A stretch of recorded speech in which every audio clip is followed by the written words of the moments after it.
By lopping off the front four cylinders and the 243 pounds they weighed, Aston Martin has lowered the DB11's curb weight to 3,880 pounds, shifted the car's balance rearward to 49.51 front, rear and brought the DB11 further from its luxury Grand Tourer roots and closer to the realm of the sports car.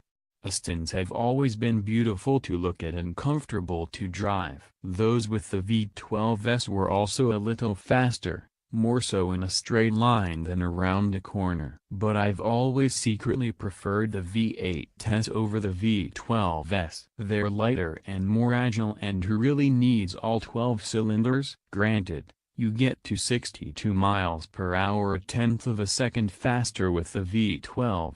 And top speed is listed at 200 miles per hour with the 12 versus a mere 187 with the 8. But come on, as another great English sports car maker allegedly said, add lightness. Exactly how much lightness seems to be a matter for discussion. Look at 20 references and you'll get 20 answers for what, exactly, the curb weight is for these two cars. As if Aston Martin execs were sort of making up curb weights each time they spoke to someone. I was told, and the official press release claims, that the V8 weighs 3,880 pounds, an Aston engineer said that was wet curb weight, too, with all the oil, 90% of the gas and every drop of windshield washer fluid. Some Italian supercar makers list dry curb weights, which is like weighing at the fat club after dehydrating yourself for a week in a sauna. The official press release says the V8 weighs 254 pounds less than the V12,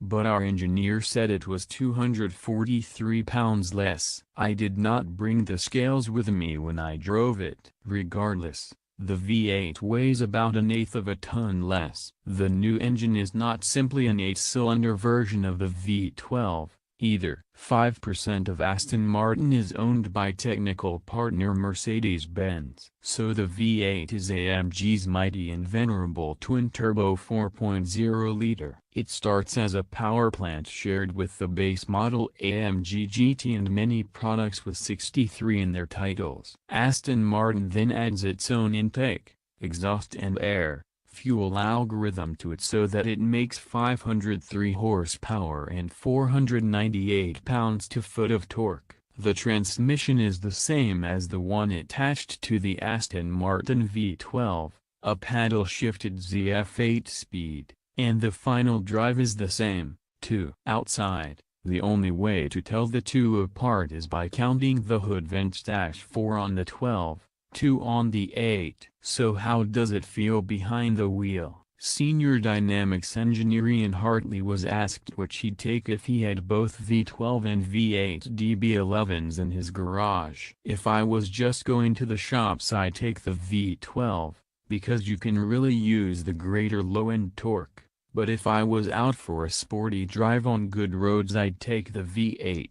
Sadly, there were no shops on the day of our drive. Luckily, there were many good roads. The only drawback was that Aston had us pair up for the drive, and the co-pilot I wound up with, a dear friend we're always glad to see, might have more than cancelled out the 243 or so pounds of weight savings. This was a bit odd, considering the whole point of the drive was to show how much better the V8 is with 243 fewer pounds, and then they add about that much in passenger. How am I supposed to know? So let's look at the math. A 3,880-pound car with 503 horsepower has a ratio of 7.7 pounds per horsepower. Assuming the V12 weighs 4,123 pounds and has 600 horsepower, the number is 6.9. So the V12 should be better, right?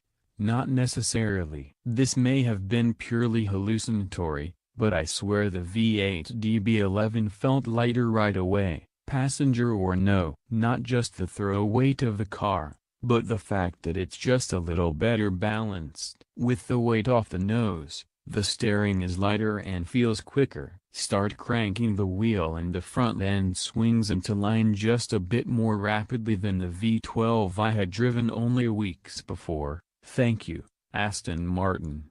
After tiptoeing my way past many bicyclists, to whom I always give at least 3 feet and try to give more, I was on an empty road with nothing on it and had a chance to fling the V8 about. I tried all 3 dynamic modes available: GT, Sport and Sport Plus. These adjustments progressively intensify the response of the engine, transmission, electric power steering, torque vectoring by braking, and firmness of the adaptive damping. As is often the case, it only felt right in GT mode. Cranking it up to Sport or Sport Plus just made everything feel overboosted and touchy. This is particularly so on AMGs, in my opinion, but is often the case with other cars. I say set it up right one time and leave it alone. In a straight line, acceleration is impressive. With only a tenth of a second separating the Versys 8 and 12,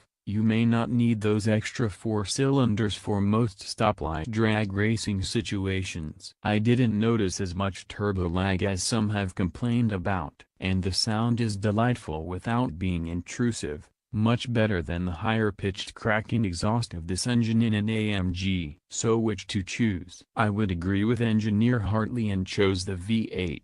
The DB11 V8 is still in the category of luxury GT, but it fills that role very well, and it costs $17,500 less than its V12 sibling, as if that matters to anyone at this upper end of the stratosphere.